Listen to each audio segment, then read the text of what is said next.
एक शहर में दो दोस्त रहते थे, योगेश और पीयूष। दोनों जीवन का आनंद उठा रहे थे। अक्सर दोनों बाहर देर रात तक घूमा करते थे। उन्हें बाहर खाने पीने का बहुत शौक था। दोनों अपनी मस्ती में मस्त रहते थे। एक बार रात को उन्होंने फैसला किया कि किसी होटल में जाकर स्वादिष्ट भोजन किया जाए। विचार विमर्श करते करते समय का पता नहीं चला। रात बहुत हो चुकी थी। हाईवे रोड पर स्थित शहर से तकरीबन 15 किलोमीटर दूर एक ढाबा था जिसका नाम तंदूरी ढाबा था।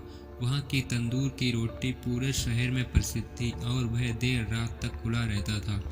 योगेश और पीयूष ने भी आज वहीं जाने का मन बना लिया था। योगेश और पीयूष ने अपनी स्कूटी स्टार्ट की और हाईवे रोड की तरफ चल दिए। हाईवे रोड पर 10-12 किलोमीटर के बाद एक चौराहा था जहाँ काफ़ी सुनसान था। देर रात को वहाँ कोई भी दिखाई नहीं देता था। उस दिन काली अंधेरी रात थी। तकरीबन रात के 12:30 का समय हुआ था। एक युवक जो सड़क के किनारे खड़ा था, उसने नीली जीन्स, काली टी शर्ट, सफ़ेद जूते पहने हुए थे। उसके एक हाथ की कोहनी में हेलमेट लटका था। दूसरे हाथ में आते जाते व्यक्ति को लिफ्ट के लिए इशारा कर रहा था। दोनों उसे गौर से देख रहे थे मगर वह एकदम मूर्ति की तरह खड़ा था। बिना पलकें झपकाए सड़क की ओर देख रहा था। उसकी आंखें एकदम लाल सुराही जैसी थीं। उसके पास हेलमेट था मगर आसपास में कोई बाइक नहीं दिखाई दी। योगेश को यह सब अजीब सा लगा। पीयूष ने उसे लिफ्ट देने के लिए गाड़ी रोकना चाहा मगर योगेश को वह अजीब सा लगा और उन्हें भूख भी तेज लग रही थी। उसने अपने दोस्त पीयूष से गाड़ी रोकने की बजाय सीधा तंदूरी ढाबे की ओर दौड़ाने को कहा। पीयूष ने ऐसा ही किया। कुछ ही देर में वह तंदूरी ढाबा पहुंच गए। दोनों ने अपनी मनपसंद का भोजन किया। तकरीबन 1-1.5 घंटे बाद वह वापस उसी रास्ते से अपने घर की ओर रवाना हुए। रास्ते में काफ़ी अंधेरा था। रोड लाइट भी बंद हो गई थी। शायद लाइट चली गई थी। मौसम भी खराब होने लगा था। हल्की हल्की बरसात भी होने लगी थी। आसपास में बिजली कड़कने लगी थी। दोनों उसी जगह वापस पहुंचने ही वाले थे जहां वह युवक खड़ा था। उन्हें दूर से लगा कि शायद वह युवक अभी भी वहीं खड़ा है मगर जब वह नज़दीक पहुंचे तो वहां कोई नहीं था। उन्हें लगा शायद उन्हें कोई वहम हो गया होगा। अपनी मौज में सवार दोनों अपने घर पहुंचे। तकरीबन 2-4 दिन बाद दोनों अपने दोस्तों के साथ बैठे टाइम पास कर रहे थे। बातें खूब हो गई थी।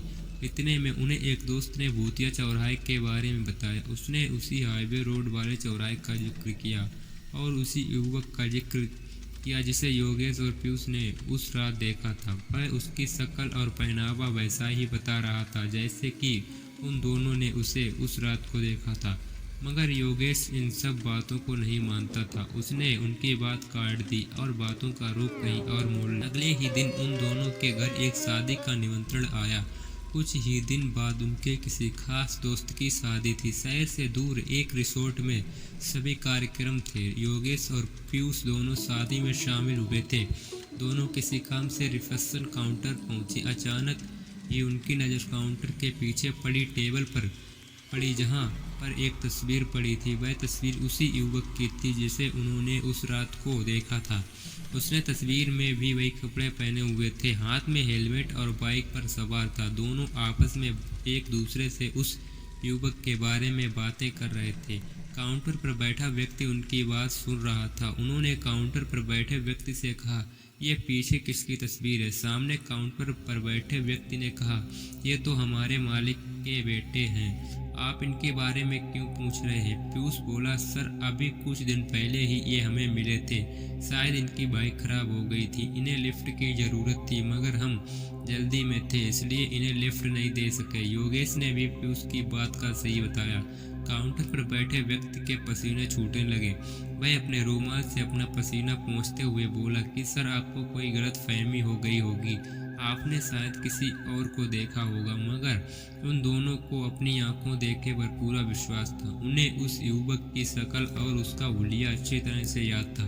काउंटर पर बैठे व्यक्ति ने फिर से उन्हें कहा कि सर आपने जिसको देखा वह यही नहीं होगा, यही नहीं बल्कि कोई और होगा। योगेश ने कहा, नहीं ये वही थे। इनके पास यही हेलमेट, नीली जींस, काली टी शर्ट पहनी थी और उन्होंने समय भी बताया जिस समय वह उन्हें मिला था।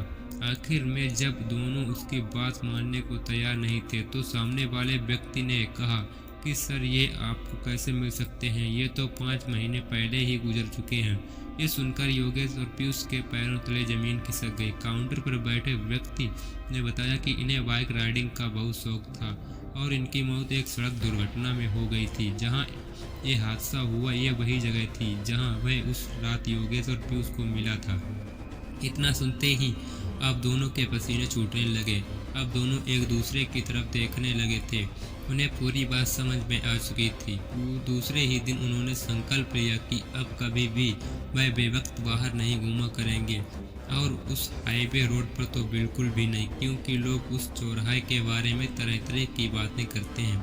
शायद वह कोई भूतिया चौराहा है। अगर आपको कोई कहानी मालूम है तो हमें इंस्टाग्राम पर भेज सकते हैं, लिंक डिस्क्रिप्शन में है। ऐसे और वीडियो देखने के लिए चैनल सब्सक्राइब करें। धन्यवाद।